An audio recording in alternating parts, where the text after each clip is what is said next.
Pemirsa, Bupati Kutai Kertanegara, Kalimantan Timur, Rita Widyasari adalah kepala daerah yang meraih sejumlah penghargaan, baik di tingkat nasional dan juga internasional. Berdasarkan laporan harta kekayaan penyelenggara negara, politikus Partai Golkar itu diketahui memiliki harta senilai lebih dari 236,7 miliar rupiah. Sederet penghargaan pernah diterima oleh Bupati Kutai Kertanegara, Kalimantan Timur, Rita Widyasari. Di tingkat nasional, Bupati perempuan pertama di Indonesia ini menerima tanda kehormatan Satya Lancana Karya Bakti Prajanugraha pada April 2015 lalu dan menjadi inspirator pembangunan daerah 2017 dari Pusat Kajian Keuangan Negara. Di tingkat internasional, majalah bisnis The Leader International dan American Leadership Development Association memberikan penghargaan Global Leadership Award 2016 kepada Putri Bupati Kutai Kertanegara terdahulu, Syaukani HR itu. Rita Widyasari merupakan bupati yang bergelar PhD dari Universitas Utara Malaysia. Sebelumnya wanita kelahiran Tenggarong 11 November 1973 itu menyelesaikan gelar S2-nya di Universitas Sudirman dan S1 di Universitas Pajajaran. Bupati Kutai Kartanegara yang terpilih selama 2 periode ini juga tercatat memiliki pengalaman organisasi. Di antaranya pernah menjabat sebagai Ketua KNPI Kalimantan Timur, Bendahara Umum SEA Games ke-29, serta Ketua DPD Partai Golkar Kalimantan Timur.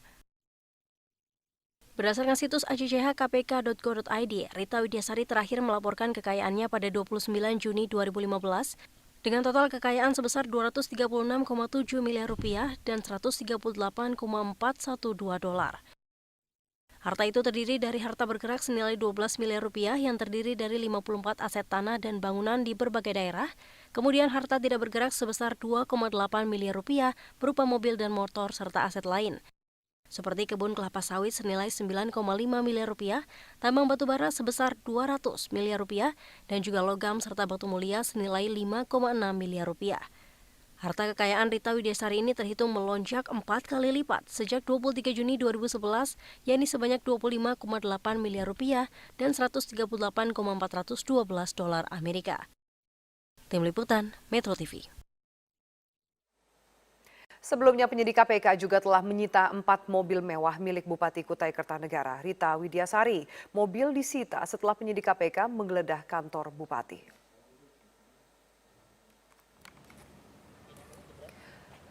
Penyidik juga telah menyita 4 unit mobil mewah usai melakukan penggeledahan di kantor Bupati Kutai Kertanegara. Mobil tersebut ialah milik Bupati Rita yang diparkir di pendopo kantor Bupati. Jenis mobil yang disita KPK ialah Hummer dengan nomor polisi KT7RW, Toyota Alphard KT7KK, Ford Everest KT168CK, dan Toyota Land Cruiser dengan nomor polisi KT1408CS. Keempat mobil kini berada di halaman Polres Kutai Kertanegara.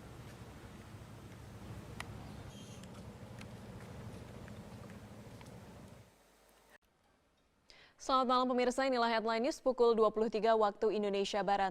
Usai merampungkan penggeledahan di kantor Bupati Kutai Kartanegara di Tenggarong, Kutai Kartanegara, Kalimantan Timur, tim penyidik Komisi Pemberantasan Korupsi membawa 3 koper berisi dokumen. Setelah seharian menggeledah kantor Bupati Kutai Kartanegara, tim penyidik KPK akhirnya membawa pulang 3 koper berisi dokumen. Tidak ada pernyataan resmi dari penyidik KPK usai melakukan penggeledahan. Dengan pengawalan ketat petugas Polda Kaltim dan Polres Kukar, tim penyidik meninggalkan lokasi sekitar pukul 20:55 WITA. Menurut Sekretaris Daerah Kabupaten Kukar, Marli, tidak ada pertanyaan yang ditujukan tim KPK kepada dirinya. Ditanya terkait kasus yang sedang ditangani KPK, Marli mengaku tidak tahu. Hanya saja, Marli membenarkan tim KPK menggeledah hampir seluruh sudut ruangan, termasuk ruangan Bupati, ruangan Wakil Bupati, dan ruangan Sekda. Sejauh ini juga Marli juga kesulitan untuk berkomunikasi dengan Bupati Rita Widyasari. Alasannya untuk sementara telepon seluler mereka masih disita tim KPK.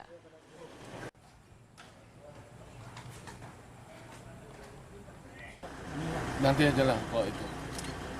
Kalau ruangannya apa aja Pak yang bisa? Semua Pak ya? Gedung ABC ini semua. Seluruh bidang ditemui, seluruh ruangan didatangi. Berapa banyak dokumen Pak? Enggak hitung. Ada berapa koper? Ada berapa koper Pak? Koper berapa? Pakai koper lah. Semua bidang, 12 bidang dimasuki. 12 bidang Bagian. Komisi Pemberantasan Korupsi atau KPK menetapkan Bupati Kutai Kartanegara Kalimantan Timur Rita Widiasari sebagai tersangka. Hal ini diungkapkan Ketua KPK Agus Raharjo di Gedung Nusantara II Komplek Parlemen Senayan, Jakarta.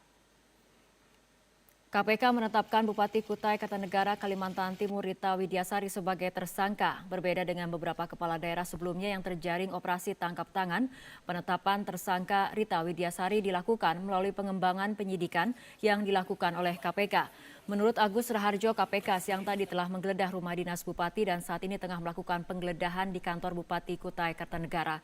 Terkait kasus yang menjerat Rita, Agus meminta publik menunggu hingga proses penyelidikan yang dilakukan oleh KPK selesai dan akan disampaikan dalam konferensi pers. Ada penggeledahan di Kutai Kartanegara, sudah ditersangkakan, tapi penjelasan berikutnya kemudian nunggu Mas Febri. Ini kasus apa, terus kejadiannya seperti apa, nanti nunggu Mas Febri konversi.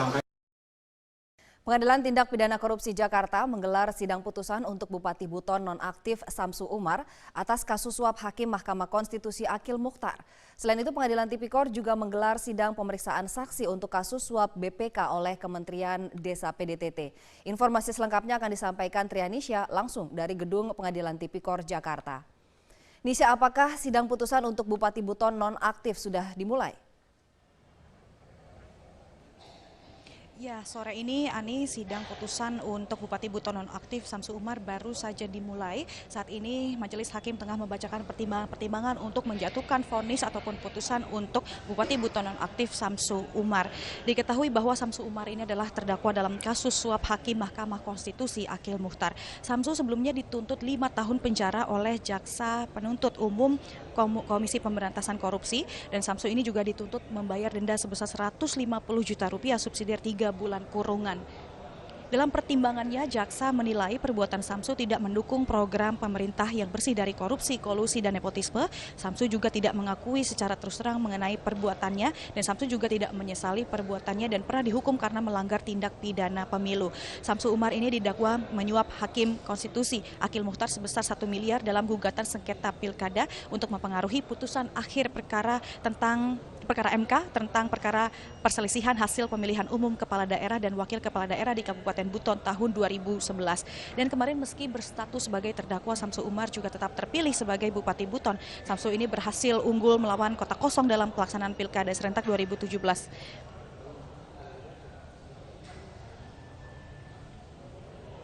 Ani.